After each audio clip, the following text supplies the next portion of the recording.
ኦኬ ዛሬ ደግሞ የምናየው እንግዲህ ስለ ታይፎይድ እና ታይፈስ ነው። በጣም በሚገርም ሁኔታ በአካባቢያችን እንግዲህ አንድ የተለመደ ነገር አለ። ዛሬ ሐኪም ቤት ሄጄ ታይፎይድ እና ታይፈስ አለብህ አሉኝ ሲባል መስማት እንግዲህ በአካባቢያችን የተለመደ ጉዳይ ሆኗል። እነዚህ ሁለት በሽታዎች የሚያዛምዳቸው ነገር ይኖር ይሆን? ለመሆኑ ታይፈስ ምንድነው? እንግዲህ ታይፈስ ምንድነው? ታይፎይድስ ምንድነው? የሚለውን እንግዲህ በደንብ አድርገን እናያለን።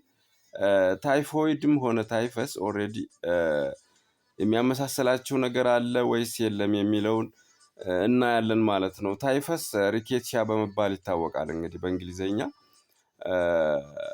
ሪኬትሺያ ተብሎ በሚጠሩ እና ራሳቸውን ቅማል ቁንጫ እና ተዛማች ነፍሳት ውስጥ በሚደበቁ ባክቴሪያዎች የሚመጣ የትኩሳት በሽታ ነው ማለት ነው። ታይፈስ የሚባለው በሽታ ተባዩ ባክቴሪያውን ከተበከለ ሰው ደም በመቅዳት ጊዜ ወደ ራሱ ሰውነት ያስገባዋል ማለት ነው። ይህ ተባይ የጤነኛን ሰው ደም በመውጋት ይበክለዋል ማለት ነው። ወይም ተጠቂው ሰው በማከክ ወይንም በማሸት የራሱን ሰውነት ራሱ መበከል ይችላል ማለት ነው።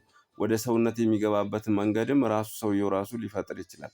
እስኪ ምልክቶቹ ምንድን ናቸው? ታይፈስ ምልክቶች እንግዲህ ምንድን ናቸው ስንል አንደኛ ትኩሳት አለ። ታይፈስ ማነው? ታይፈስ ትኩሳት ሊኖረው ይችላል።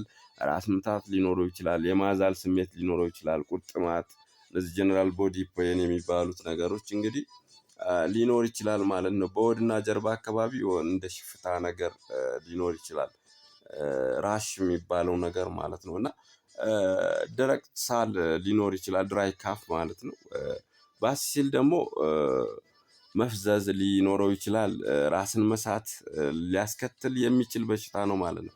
ከላይ የተጠቀሱት ምልክቶች ሲገጥሙ እንግዲህ እነዚህ ምልክቶች ካሉ ቶሎ ብሎ ወዴት መሄድ አለብን? ወደ ጤና ተቋም መሄድ አለብን ማለት ነው።